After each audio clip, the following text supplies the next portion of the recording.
Dr. Hovind, I love your doctoral thesis. I've torn it to pieces with house and gaffle. I can't remember when I last pissed myself laughing. It's a good thing the thesis mopped the piss off the floor. Welcome to part 37 of this read-through and peer review of Kent Hovind's doctoral dissertation, which was published on wikileaks.org on December the 9th, 2009. If you have not seen the first episodes in this series, then I recommend that you go back and see those first, as in this episode I will start off exactly where I left off in the last. In the last episode, Kent tried to demonstrate that there is no evidence for evolution. He did this by quote mining the hell out of Stephen Jay Gould and Niall Eldridge. With pickaxe in hand, he continues his quote mining in this episode. In his review of Stephen Stanley's book, Macroevolution, D.S. Woodruff said, "Fossil species remain unchanged throughout most of their history, and the record fails to record a single example of a transition." Really, Kent? Once again, Kent, this is a quote mine from a quote about punctuated equilibrium. Shall we hear that quote in full? Here goes. Darwin and most subsequent authors, including G.G. Simpson, have held that most evolutionary transitions occur within established lineages by phylogenetic gradualism, guided by natural selection. But fossil species remain unchanged throughout most of their history, and the record fails to contain a single example of a significant transition. Similarly, it is difficult to account for the greatly accelerated pace of evolution during periods of adaptive radiation. An alternative model of evolution, that of punctuated equilibria, introduced by Niall Eldridge and Stephen Jay Gould in the early 1970s, more fully accounts for these same observations. You see, Kent, what he's saying there is not that there are no transitional species. What he's actually saying is that transitional species seem to lend themselves more to punctuated equilibrium as opposed to gradualism. Gradualism being where an organism gradually evolves over time. Punctuated equilibria being where an organism will suddenly rapidly change in reaction to a rapid change in that organism's environment. But carry on. There is no evidence in the fossil record for evolution.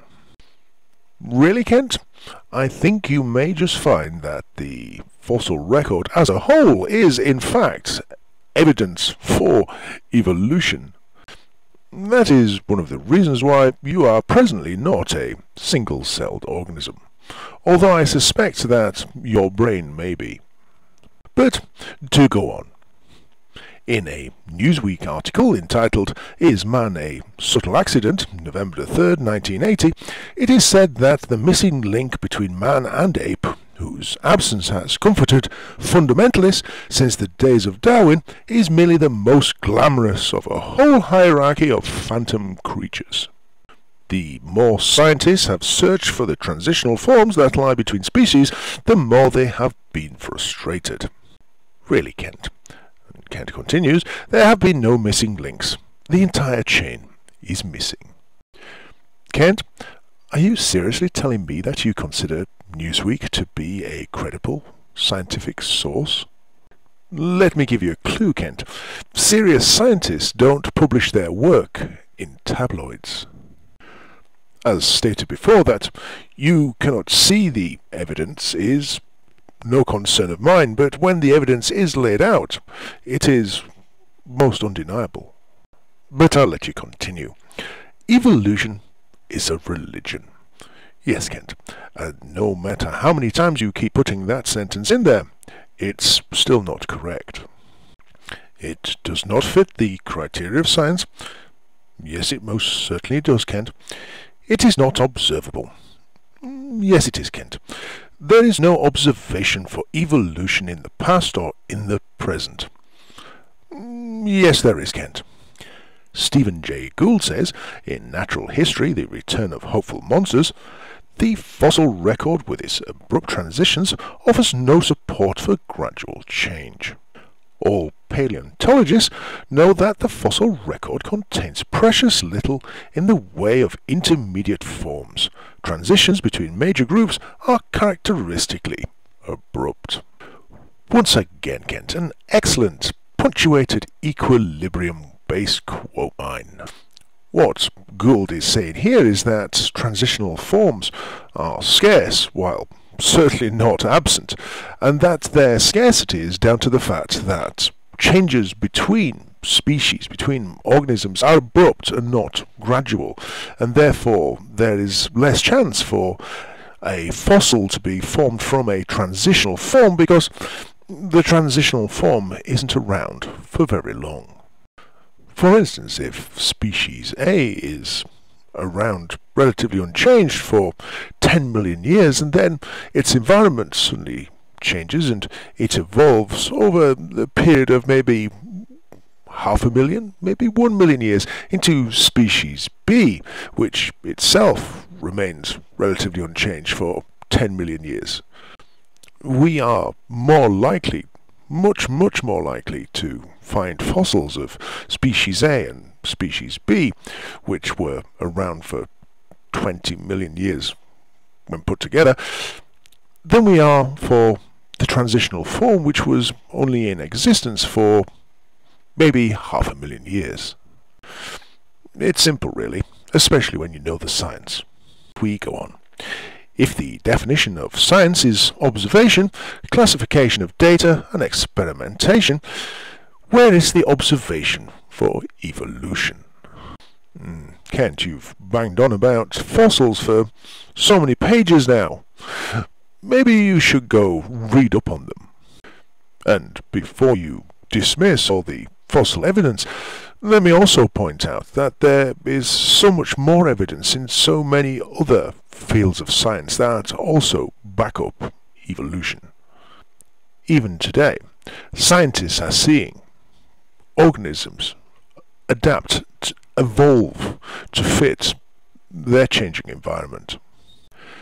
Let's hope that in this 10 years that you're spending in prison, that you take that opportunity to read a few books. Good books, not the kind of book that you colour in with crayons. No, Ken. Something that is more relevant to the bullshit that you keep spouting. But we go on. Evolution is a religious faith.